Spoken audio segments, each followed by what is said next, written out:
Welcome back to the second part of the show, which will be a video documentary put together by Paul Myers, sitting on my left.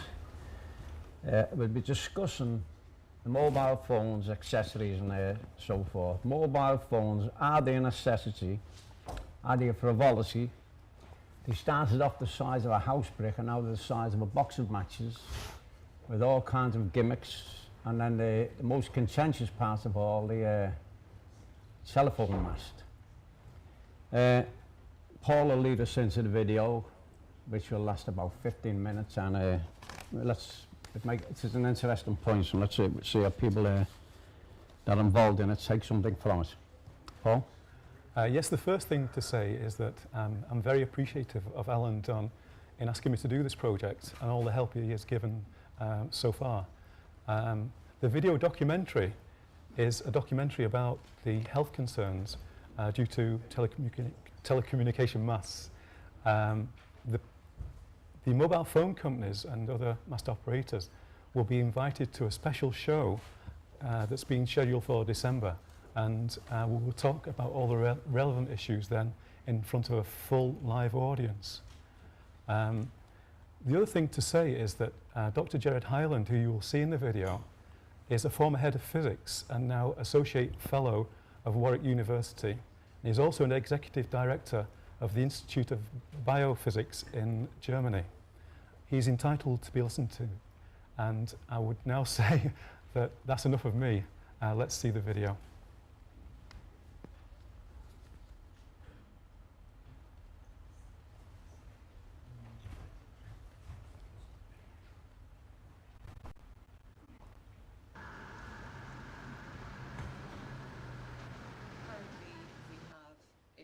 Of 400 groups across the country.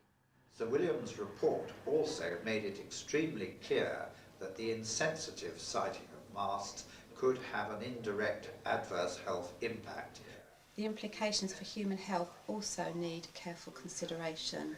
There's a vast amount of information available now that indicates or strongly suggests that the technology is less than safe.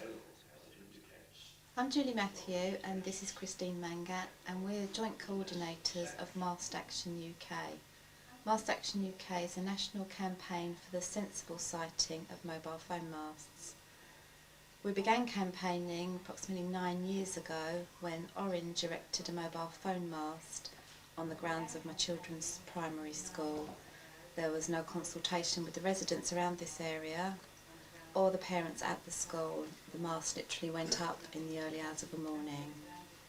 This brought to our attention the very worrying fact that the mobile phone operators, together with local authorities, were acting without any consultation with the people, the children's parents at the school, the local residents, the very people whose lives are going to be most affected by the erection of this structure in their community. So the main principle here was that we wanted to return to the people a voice in the decision-making process which most affects their lives. Okay, we're in the capital to find the best possible legal advice we can get.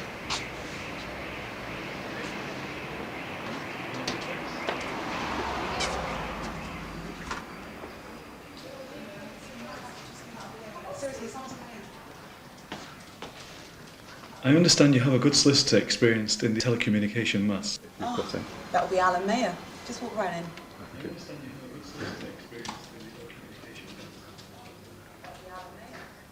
I'm Alan Meyer. I'm a consultant at a Westminster firm of private client solicitors, Birch and Dyson Bell, and I am the legal director of Mast Action UK. I've been involved, concerned about mobile phone masts for local groups since 1997, when I received instructions from Mohammed Al-Fayed to oppose the erection of a mast in Surrey. What advice would you give to people who want to oppose the sighting of a mast in their area? Basically, they need to get in touch with the local planning authority and say they wish to object. They need to know that they can object in law on any grounds they feel like, including concerns about health. This is quite clear because Article 6 of the European Convention on Human Rights says there has to be a fair and impartial hearing. No local planning authority can have such a hearing if it restricts what can be said. That's the first thing, but you need really to put your objections in writing to the local planning authority within the prescribed 21 days from the date shown on the notice. In the proceedings from Mr. Al-Fayed, all we were trying to prove was that the planning process was flawed.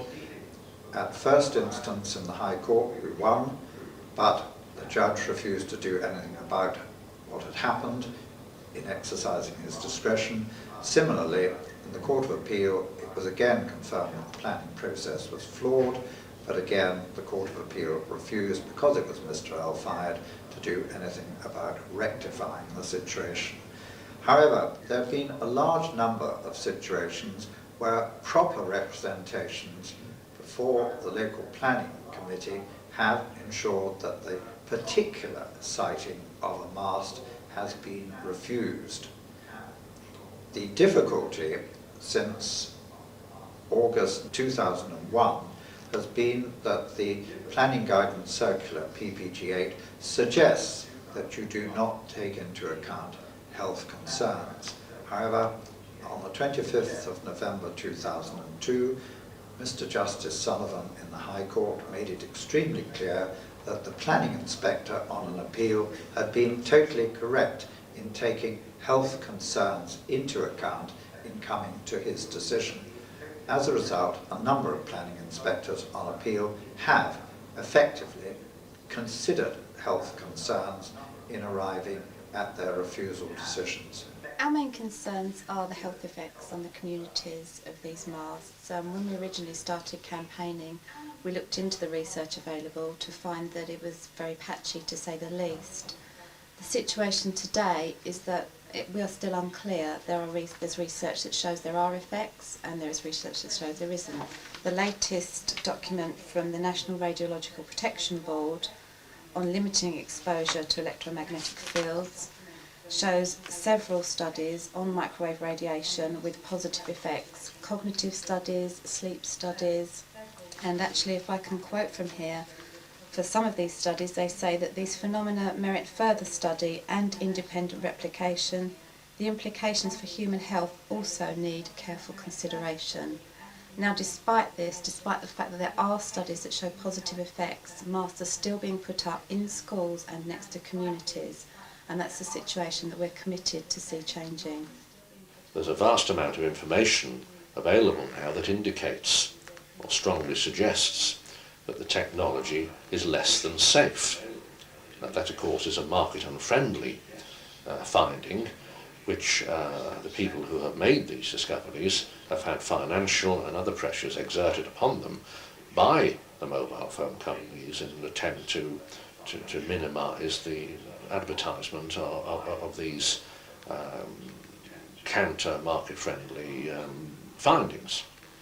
The first thing is when it's a notice, isn't it? A notice, a public notice appears, is that you do need to move very quickly indeed, because time is very, very important. You need to organise, you need to get as much local support as possible from residents, from business, from other interested parties who are going to be affected by emissions of a mast in your midst, and you need to get the support of local people to help you to launch a campaign.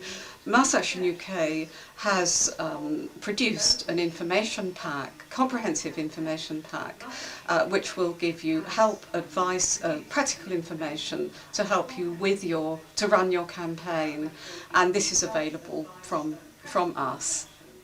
And I would strongly advise any users that these should not be considered as a replacement for landlines, but as an emergency device to be used as sparingly as possible. And personally, I neither own nor use a mobile phone. I do not wish to expose my brain, the most sensitive organ in my body, to a microwave transmitter. I think the real problem is that people have no money to take on these great industrial combines. These combines are not prepared to allow cases they might lose to go to court.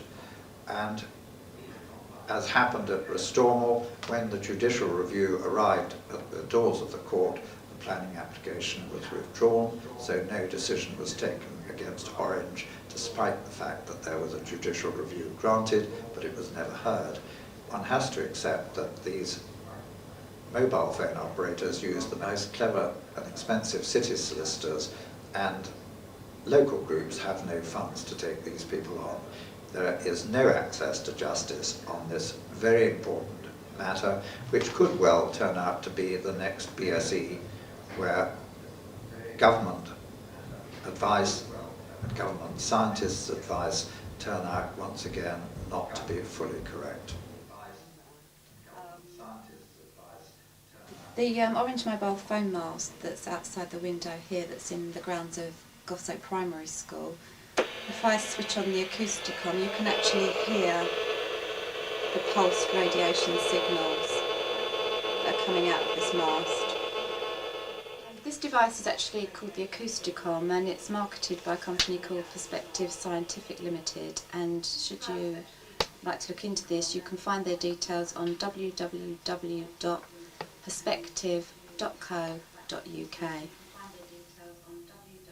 Investigations have been done looking at the effects on other aspects of brain chemistry, in particular the way that the radiation opens up a natural defence mechanism known as the blood-brain barrier that naturally would afford protection of the brain against poisons getting into the brain from the blood. And some very recent work by Professor Salford in Sweden has again confirmed the increase in permeability of this natural barrier, whereby toxins from the blood can more easily get into brain fluid and cause problems. Now, the effect of the pulse microwave radiation on the living organisms was first really discovered and investigated by the Russians following their acquisition of the microwave apparatus which had been developed by the Nazis for heating food. And they were able to show that at very, very low power densities, the radiation can affect behaviour and certain aspects of biochemistry. The concerns I've been expressing are not purely personal. There are many scientists worldwide who share these concerns, and there are many countries that have chosen to adopt safety guidelines that are far more stringent than those published by the International Commission for Non-Ionising Radiation Protection, which are currently adopted in the UK and certain other European countries. I think one of our main aims is to prevent another public health disaster. We've seen what happened with asbestosis, thalidomide, and much more recently BSE. We don't want to see this happening with mobile phone masts. The preliminary evidence is already there. We've collected information from several of our groups that show cancer clusters around mobile phone masts. Now, whilst obviously this isn't scientific evidence, it's obviously a worrying fact that needs to be properly researched, and this is what we'd like to see the government doing.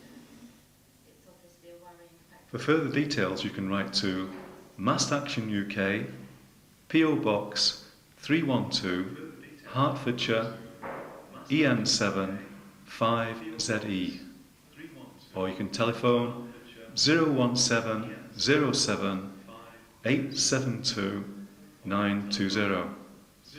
The email address is headaoffice@mastaction.co.uk, and the website www.mastaction.co.uk. Another good website is www.powerwatch.co.uk.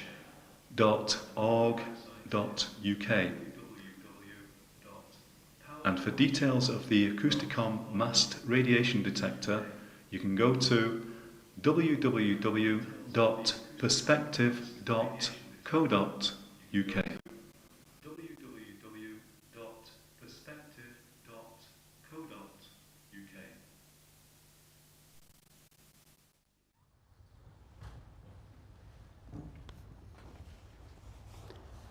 Thank you for that, Paul.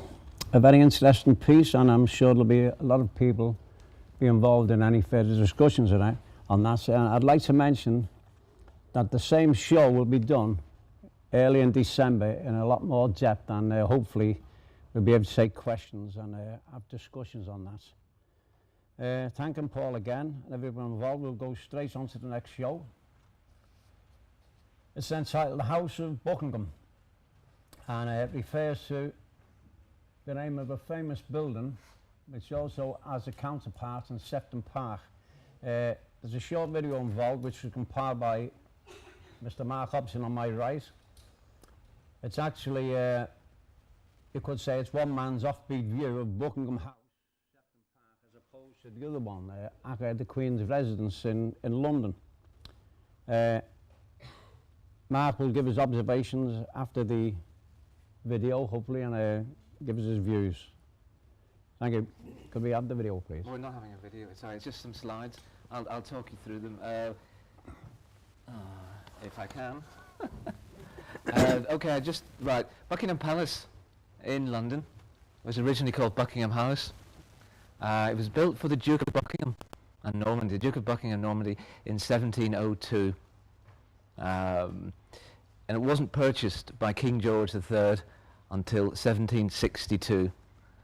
He didn't actually buy it to become his residence. He actually bought it for his wife. As you know, George III was slightly insane, possibly suffered from porphyria. Nobody is quite sure about that. It's 40 times larger than it used to be. When you actually look at Buckingham Palace, you're actually looking at the rear. The actual balcony was opened in 1911 in front of the Kaiser, and that was built, as I say, I can't remember the actual figure, I can't actually get the figures. It's quite difficult to actually get the costs for the later developments of Buckingham Palace. If we could have the next slide, sorry. That's the Buckingham Palace in 1808. Again, it was a townhouse for the wife of the and you can have the next one, thanks. Right, in 1729 to 1829, the cost of renovation went from £73,000 in that time to £500,000. That's approximately £20 million today. Charles Babbage at the same time was inventing the analytical machine, which is the forefather of the computer, and at the same time the French were cutting the heads off their monarchs. I don't know what that tells you about this country, but there you go. Finish the next slide, thanks. Right, that's a piece of art of that time, of 1844. William Turner. It's rain, steam, and speed. Again, another thing about Buckingham Palace, it actually exists. It's actually one of the greatest art galleries. It's worth a visit. If you can go and see the Queen's Gallery any time, it's actually one of the greatest art galleries in the entire Europe and actually the world. That's an example of a piece of art of 1844, because you're basically coming into the modern age then. Steam. Turner is looking at the piece of art and saying, well, he's looking at what's around him. He's seeing the Industrial Revolution. The Industrial Revolution, 1870.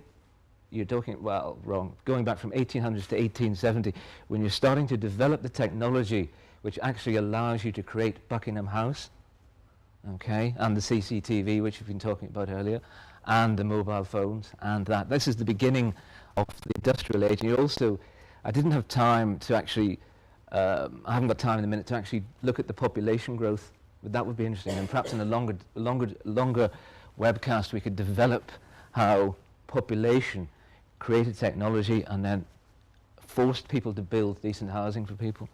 Look at the next slide, thanks. Right.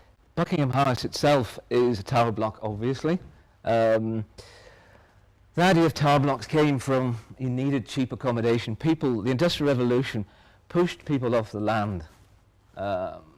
In about at the start of the Industrial Revolution, you had about 80% of the population working on the land. By the end of the Industrial Revolution, you had about 10%, and today you have about 2%. You've actually got 2% of people producing all the food for Western Europe. So we're not short of food. And there's 1 billion, in fact, you've got about 1 billion, talking about, I know it's difficult to talk, if you look at the global terms, which you're supposed to think about today, in global terms there's about 1 billion people who are obese, and there's about 1 billion people who are actually starving. Okay. To get back to Buckingham House itself, the idea of tower blocks basically was started out by Mies van der Rohe, continental architect. These people were enthused by social change. They believed that architecture, like our current Prince of Wales, could change people. That a house was a machine for living in, and that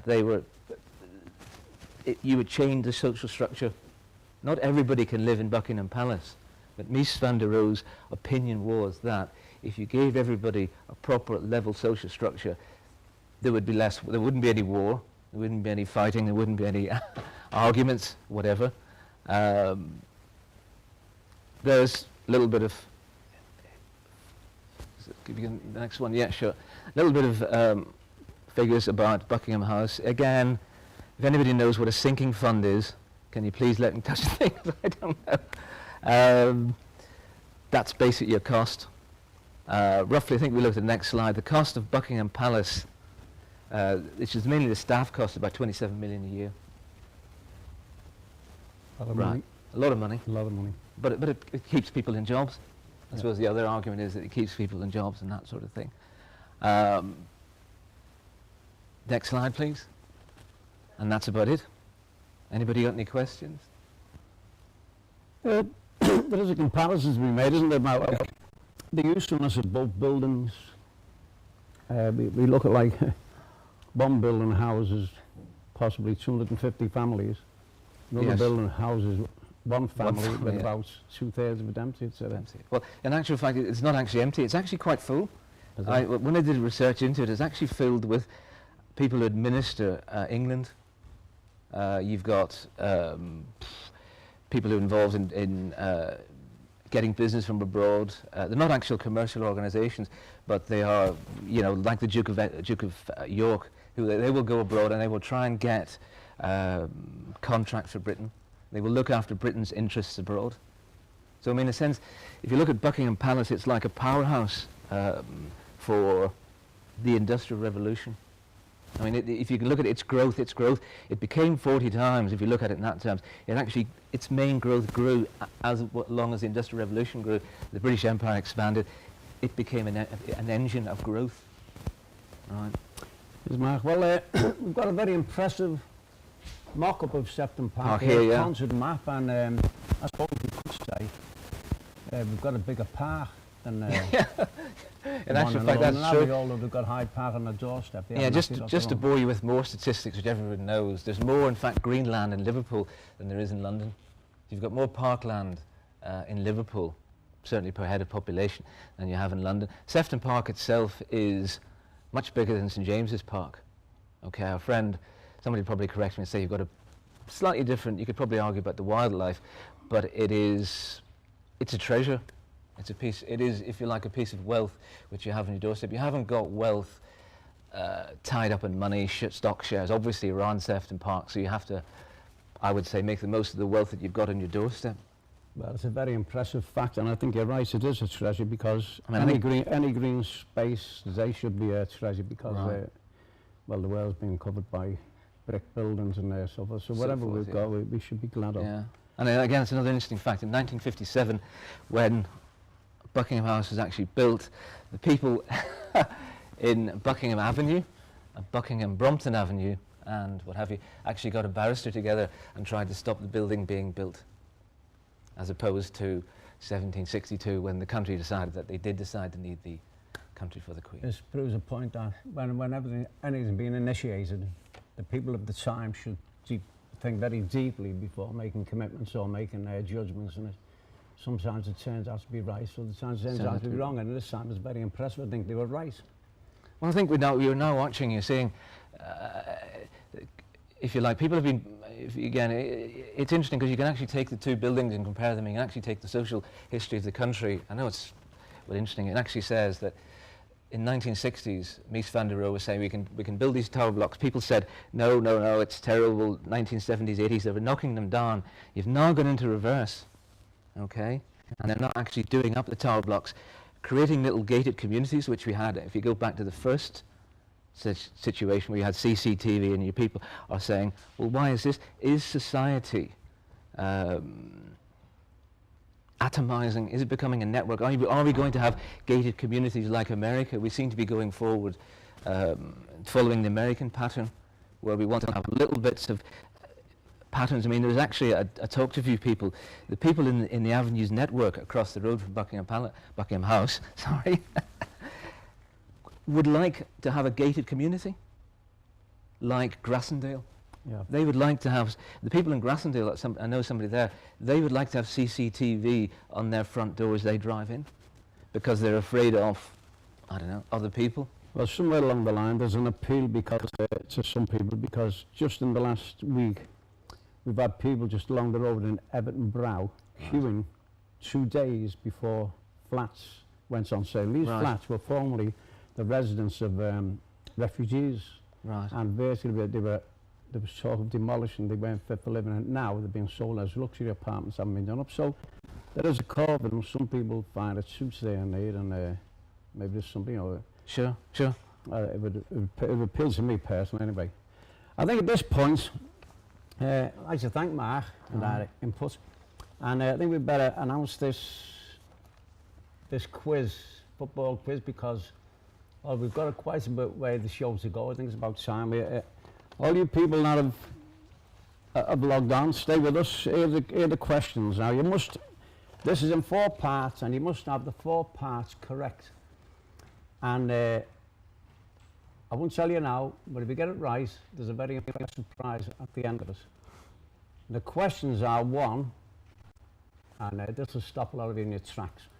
Which teams played at the Merseyside derby last Saturday? 2,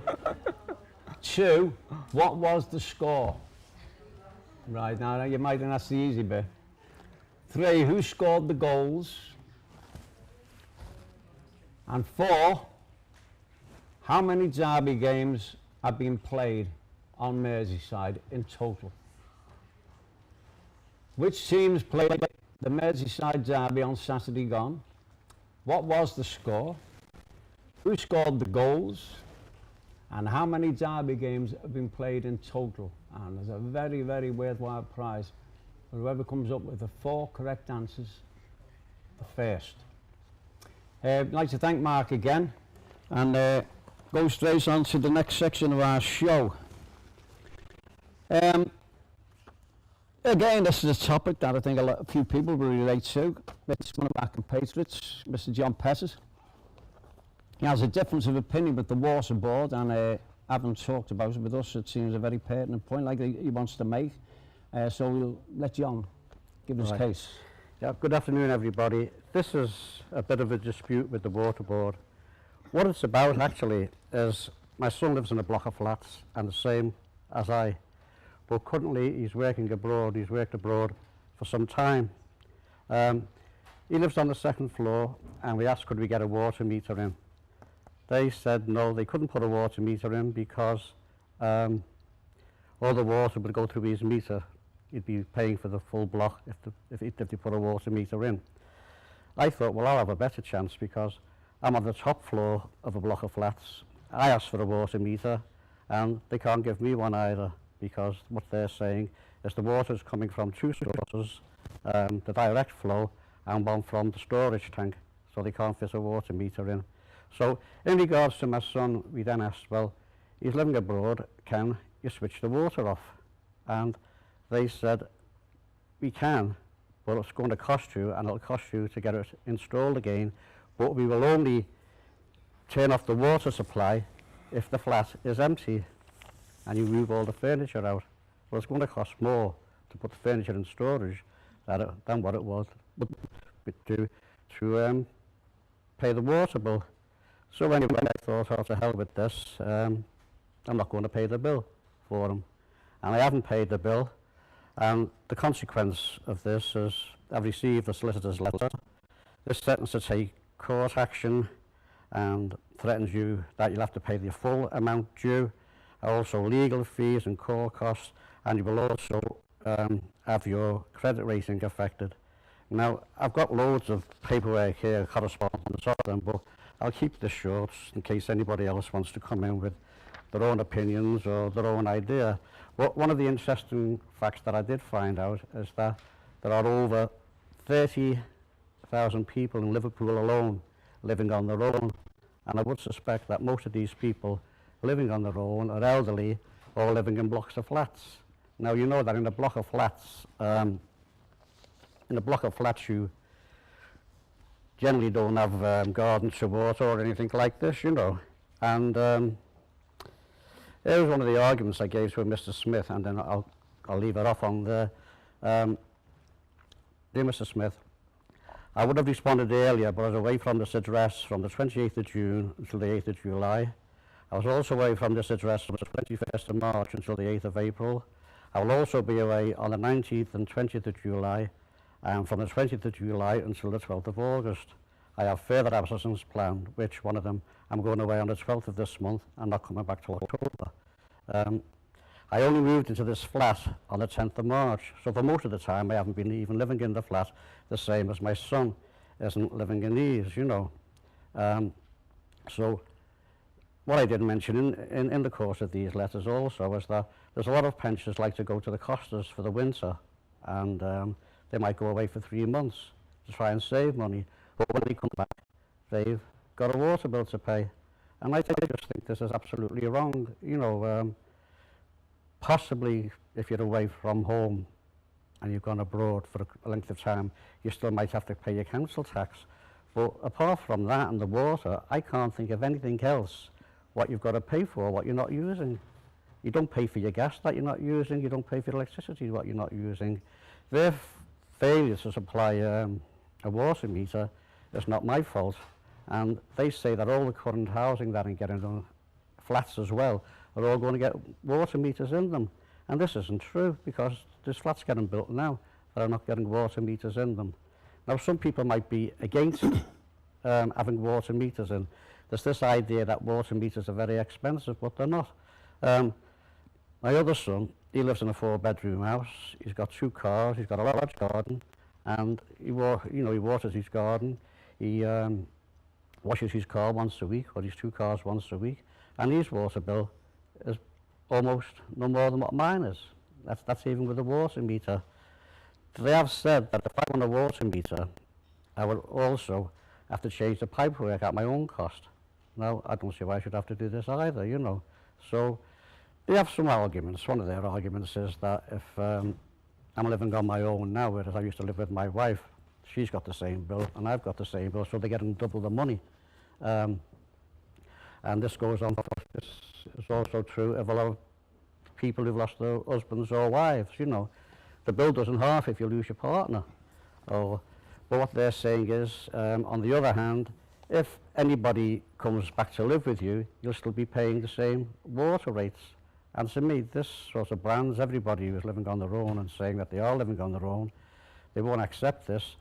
The branding you all as, you know, liars and thieves. And that is basically the argument. I'm not paying the bill and for him, and I expect to go to court soon. And from this, and maybe I'll get help from somebody who's online, I don't know.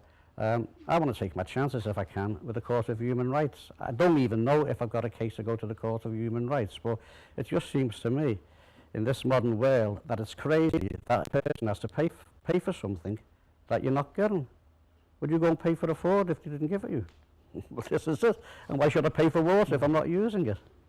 And so that's my argument. And if anybody wants to develop it further, I've got the letters of correspondence what I've had with the water board and even with Ofwat, you know. And Ofwat, basically what they're saying, it's the law. I moved from Croxteth, which is a poorer neighbourhood, up to Woolton, which has got a higher rateable value. And actually, our water rates are more expensive in Woolton than they were in Croxteth. And when I asked them, what am I getting for this? I'm paying more for the water rates, what are they giving me in return? It's basically because it's got a higher rateable value in Woolton. And this to me is nonsense, you know. And most probably the guy who was appealing to, the director of Ofwat, he most probably uses more water in a week than what I use in a year, you know, because as I say, I'm on my own. I get my washing done in the laundry, I use a shower, I don't cook, I go to a cafe, and yet I have to pay full baht for my water rates. That's me. But I think what is worse is in my son's case, where he's actually living abroad and got to pay for water, what he's not using here in England. It's nonsense.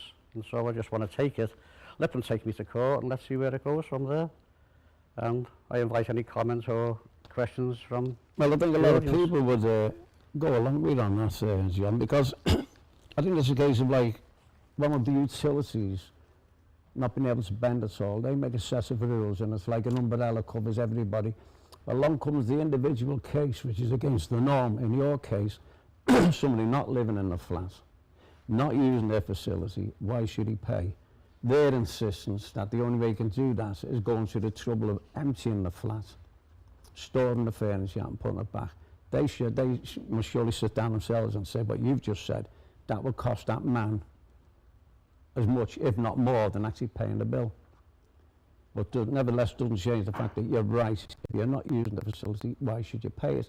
It's a case where you think they'd sit down and say, we don't normally do this, but in this individual case we'll bend it, and then sit down after and study us. If this ever happens again, can we have something to cover it? Well, they do cover that in one of their guidelines. Actually, what they say, for people going into hospital or something like that, they might consider the water charges and give it them cheaper.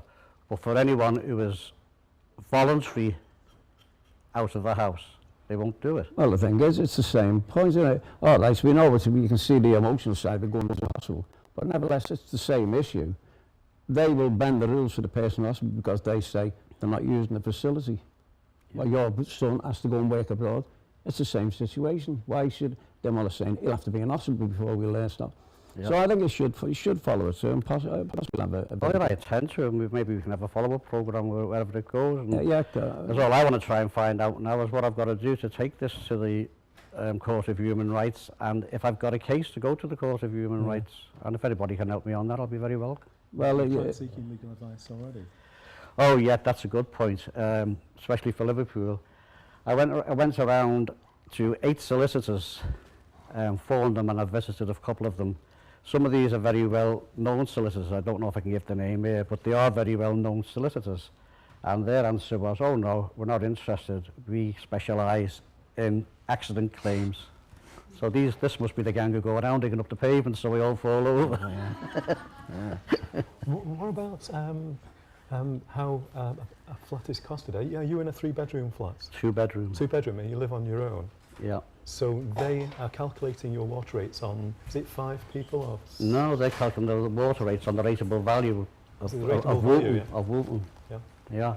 Well, that's what I'm saying. It was cheaper water rates in Croxteth because it's a poorer area than Woolton. But what am I getting for that extra water charge? I'm not getting not your MP or council? What do they do? Well, I don't know. I mean, the MPs, these are the ones who made the law, and it's okay for them while they're getting, you know, I should imagine most of the MPs have got big houses or cars, swimming pools, I don't know what they've got. But I just see the idea that I've worked all my life, you subsidise a lot of people, you know, on social security and everything else. Now I'm a pensioner, I'm living on my own, and it looks like I'm still subsidising people who I've subsidised all my life. You know, why should I do it? Exactly. Well, anyway, John, stick to your guns, lads. We've reached the point where we've got to call this quits now. But, hopefully you'll follow through your case. Maybe at a later date we can join the show and you can tell us. I'll give it a progress report, win or lose. Well, exactly. Well, maybe other people will get involved. At this time, very surprised here. Our football prize has been won. We thought it'd last for 3 weeks. It'd be phoned in a month's time.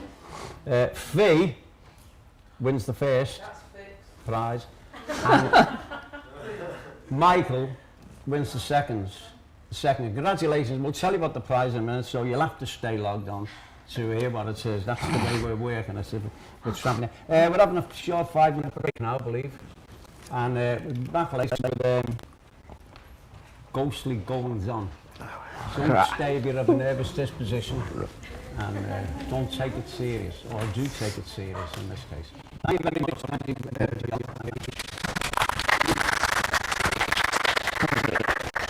Should we switch these things on? It's only 5 minutes. So like, I thought we calculated on the number of people who were in it. No. Yeah.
And we'll let it be known during the next show how to get in touch and claim your prize.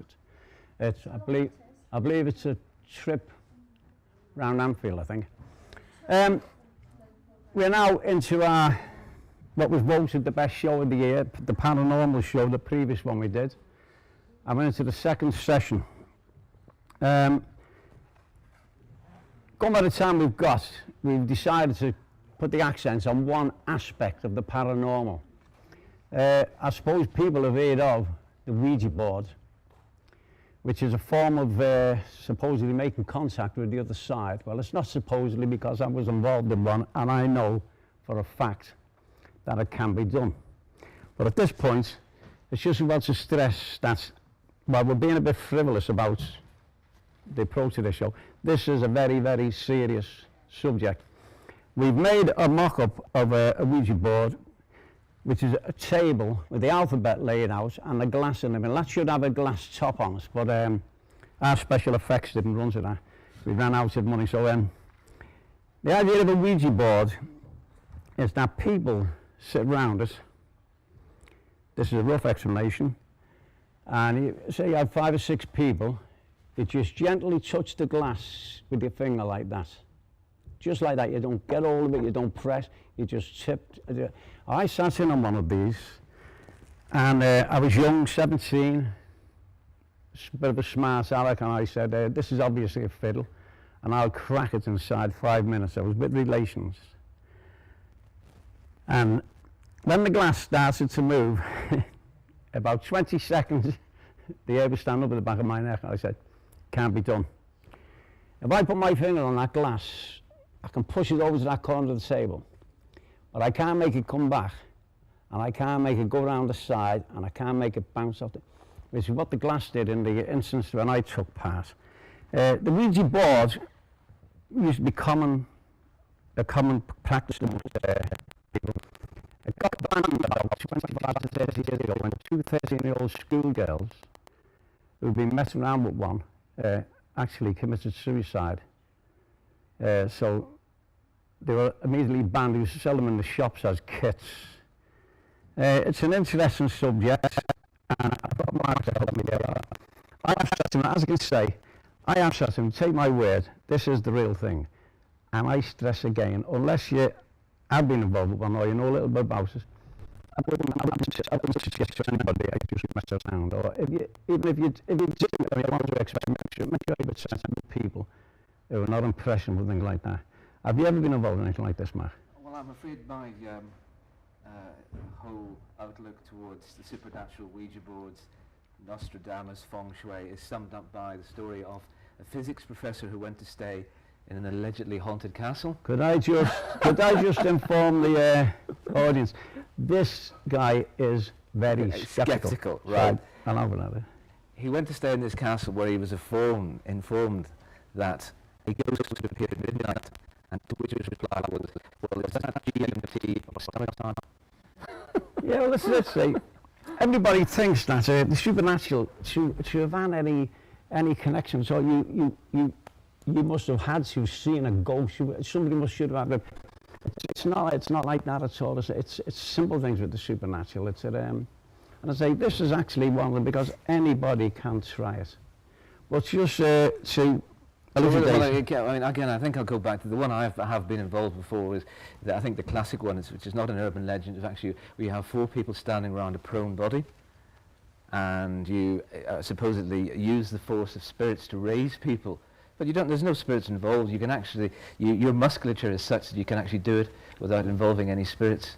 The 4 people raise. Yes, indeed. I mean, I take a fairly light-hearted. As long as you don't waste your money on supernatural gewgaws, fine. Now, as long as we practiced the same thing on live people, where 2 children, one child would sit on a chair, 2 people, indeed. 2 children with a finger under each armpit, and give it that shot.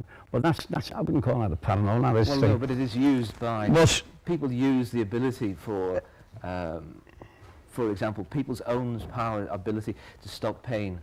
For example, in Middle Eastern, in Indian countries, where a fakir can actually put a thing through his tongue, because his mind controls the impulses towards that are coming up the spinal column into his brain. He has trained his mind to ignore those, right? Exactly. There's nothing magical in a sense, it's perfectly rational. Okay, you've also got people who could keep themselves in rooms but for 5 minutes without oxygen. They've trained themselves to do that sort of thing. Well, here again, there's no spirits involved. I mean, I've never seen a ghost. I well, never here again, will see a ghost. here again, There aren't any. the pain thing, we can do the same thing over here with under hypnotism. So it's pretty much, that's pretty much the same. Sure. Well, I mean, in the instance there's a reason for that person not feeling pain. It's, you know, an hypnotist can touch, if he gets you under the thing, he can touch you on the arm, Sure. burn you with a cigarette, Right. and the actual burn will appear on your arm. I've seen that done. Right. But this is the actual, like, as quickly as possible, I'll explain how it came about. I used to go down to my cousin's house. She lived 3 miles from here. I used to go for a Sunday dinner, and she was my favourite cousin, a girl, you know. And I went in this day, and she said to me, we'd had our dinner, and she said to her mother, she was on the way she was, the alphabet. I was at 16 and a half. And she said, oh no, they got now what they did at that time, they had those tables, a lot of people here will know this, oilcloth tablecloth. And they used an egg cup instead of a glass. But the normal procedure is a glass because it allows for smooth movements of the glass over the surface. But they used an oilcloth tablecloth, an egg cup. So you all sat around the table, and my uncle, this is how I could prove that this thing is genuine bona fide. I sat at the corner at the table here, I said, is anybody with us? Well, that was the first. I had to stop myself from sniggering, you know. And he repeated this about 4 times. And that's when my hair started moving, because I felt the egg cup actually, it shuddered, it trembled, and I went, I was astounded. And then it went over, it's pointed out the letter yes. Then he immediately asked who it was, and this is the pertinent point. It said, it's your mother. Now, it's as simple as this. If I was attempting to pull a con on people in this room today, and it's a joke, I wanted to be a butt of the joke, I certainly wouldn't pick my dead mother. I'd pick anybody. But this went through a series of things, questions and answers, and there was some very, 2 people became very embarrassed at the table by what this egg cup spelt out. But it stayed in my mind forever, and we tried it once on a ship. I was on a ship, and I told some of the lads, and we were at the landing stage, the Empress of England, and someone went, let's have a go. Because seamen, you know, we all got in the room, and I had to ask, is anybody with us now? I'm still only about 18 or so. And then somebody come out with a mouthful, is any blaming mum with us? So, and then it all blew up. And a lad who was a member of the crew came along later on his own to my cabin. He said, do you realise what you're doing, John? I said, oh, oh yeah, John, you know, what's this? So he took me one side, he said, he explained the position in his household where he lived, his mother, and his 2 parents, both mediums. He said, if you lived in our house, he said, you would not attempt that again. He said, my parents speak to each other, and he said, he had a dead sister. And he said, just to give him an instance, he said, my father could be reading the Echo by the side of the fireplace. My mother will tell him, Harry, Alice is standing at your shoulder. She wants to tell you something. He said, I can't see a thing. And he said, I've been brought up with that. And he had another sister who was alive. And he said, every now and again, his mother was a member of the mediums, or whatever, you know. And he said, they had people come from around the country to the house for the meeting. And they all sat around the table. And he said, my mother told me that when we sit there, he said, we sit in. She said, a bond of light goes from his mother to him, from him to his sister, from his sister to the father, from the father to him, from the sister to crisscross, he said, because he lays down. His mother also told his sister that a guardian angel was standing behind her, and she actually said she was a nurse that was killed in a blitz in Guy's Hospital in London. They went down to London, went to the hospital, checked the records, found the name of the nurse and the fact that she was killed in Auschwitz. We only got a few minutes ago. Is there anybody in the audience had any experience with it? We haven't heard any funny sounds, have we? We did last time. Oh, what's this? You'll all be trying this tonight, won't you? Well, I'll stress again, it's honestly, it's a... I would stress again, if I take the approach that if you don't take it seriously, I mean, there have been documented stories. You say you mentioned the 2 girls who committed suicide. Oh, yeah. There are the supernatural thing it is brought out is that sometimes your friends aren't your friends, and they will push the cup, and they will tell you things just to spite you, which you think you'd be surprised that some people will do. That is the truly. I'm not frightened of ghosts. I'm frightened of people. Well, I would say to any adults that were intrigued by this kind of thing, the paranormal, and they had sensible people with them in a proper illuminated place, like sit down if you want to, and just chat. But the minute you feel like uneasy about it, I'd say stop it immediately, because there are stories of things that's happened with the Ouija board. It seems that the Ouija board is like an entrance. Whereas we're always brought up, my mother always said to me, if you ever see a ghost, lad, don't worry, you're not here to harm you. But it appears that the Ouija board could be susceptible to different appearances. Anyway, we've got 1 minute, sadly we've got to close this. Maybe we can have a follow-up program. If people could email in their experiences, yeah, that's it. And I'll have a good laugh. The glass hasn't moved at all by being able, possibly to say. And if people can know the next winning lottery numbers, because I would have thought if you get in touch with the spirit world, you would get some financial advantage at least. No, because I've learned on the other side they have their rules, and that's one of them. No giving tips, no going. That's very convenient. We've got to call an end to this. Thanks very much to Mark for his inception. As I say, that's once more, anybody watching, don't try it unless you know what you're doing and got somebody with you. We have a break now to the next show, which will be a deep rooted discussion on a series of things. There's stills of films, certain aspects of films which we will discuss, and a film that's on the market at the moment being shown in the locality Respiro. And take my word, it's worth going to see. We'll be discussing it, the pros and cons of it, and how artists view certain aspects of the film industry. Thank you very much, and stay with us.